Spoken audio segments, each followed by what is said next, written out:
Yo, what is up, guys? Oscar here with a new video, and this is going to be discussing my Washington football team versus Las Vegas Raiders. My preview, so just my preview and pregame analysis. I'm going to try my best to put these pregame analysis out as soon as, whenever I can. It's just that my work schedule is kind of crazy, and my home life is also a bit interesting. But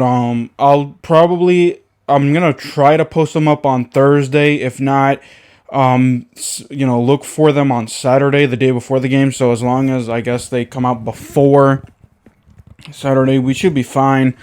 But let's talk about this game real quick. The key matchups, the ins and outs, the report that I have, what I'm looking for and all that stuff, along with score predictions towards the end. So let's go ahead and talk about this game.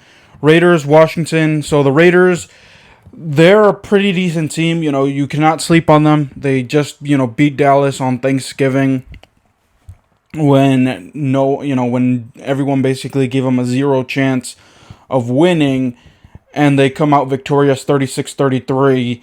So, you really can't sleep on this team at all. They'll hang around with you.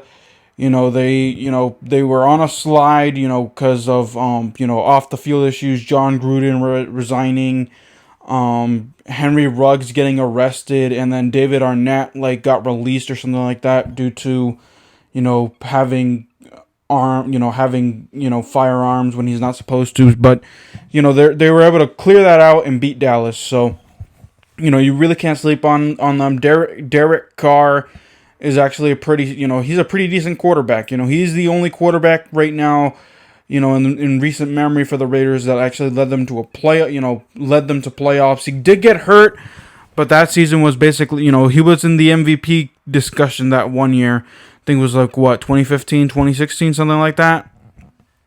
So, he's a pretty decent quarterback. Deshaun Jackson, if he plays, I'm not sure. I think he showed up on the injury report, but if he does play, that is one guy that you cannot sleep on either.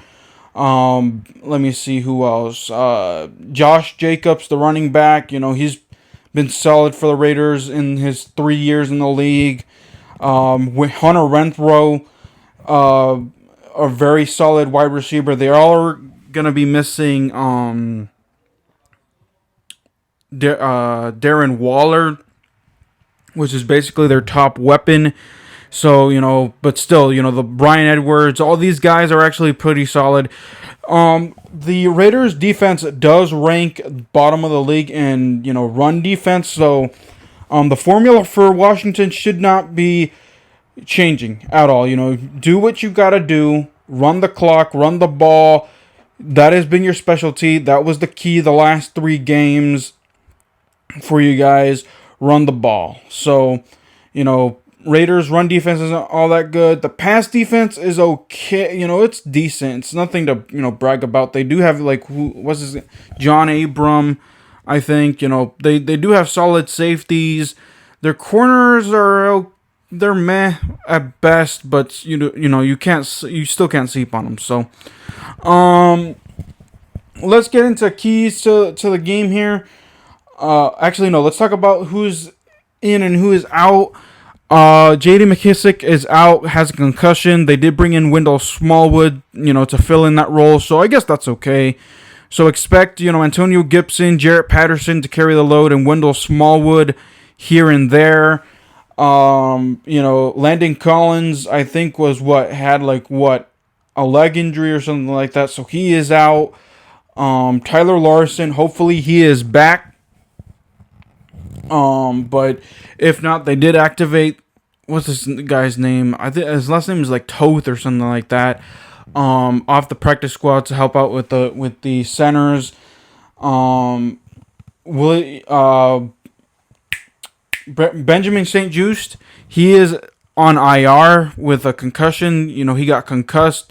So he is on IR. I think he should be done for the season. Curtis Samuel was limited throughout the week, but he should be good to go.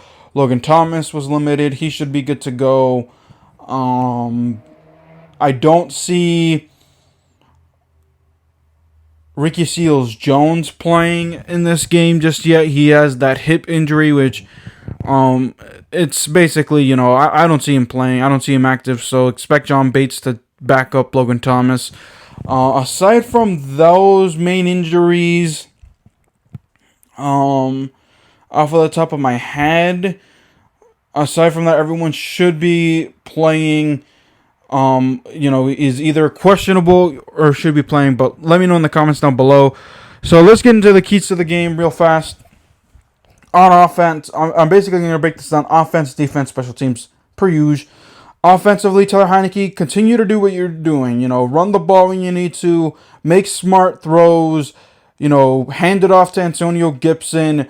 Don't give the ball away, because if you give the Raiders the short field, like Dallas did, in a couple of instances, it could cause problems for the defense. The defense, they do better when they're all rested up. So Taylor Heinicke, make sure that you take long drives, make smart decisions with the football.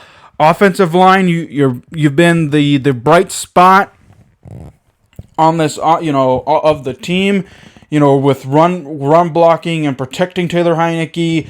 So make sure you keep those gaping holes open for Antonio Gibson, Wendell Smallwood if he plays, Jaret Patterson, the good spiel there. Taylor Heinicke when he needs to run, so get good production. Make catches. Terry McLaurin, he's basically going to be contested up against that secondary, so I expect him to have a big game. Logan Thomas, it depends on how many snaps he gets. Curtis Samuel, the same. It really depends. So, offensively, gotta, make sure you be smart. Score touchdowns, no field goals, because if you score field goals, you're going to get nowhere with this Raiders team. I expect this game to be high scoring, but I'll talk about the score predictions later. So, gotta score touchdowns, no field goals. In the red zone when you're in the red zone. So let me see. On the defensive side, make Derek Carr as uncomfortable as possible. The offensive line is meh for the Raiders. They're okay, I guess. They were able to, Josh Jacobs, able to have, solid game. Able to protect Derek Carr back there. So, gotta make Derek Carr uncomfortable. Hit him. Shaka Toney, you've stepped up in the absence of Chase Young and Montez Sweat. Jamie Smith-Williams, front seven. Make Derek Carr uncomfortable. John Allen, you have had a Pro Bowl type season, so make sure you're that same leader. Secondary, don't get cut up. Like I said, Hunter Renfrow is actually a pretty solid wide receiver.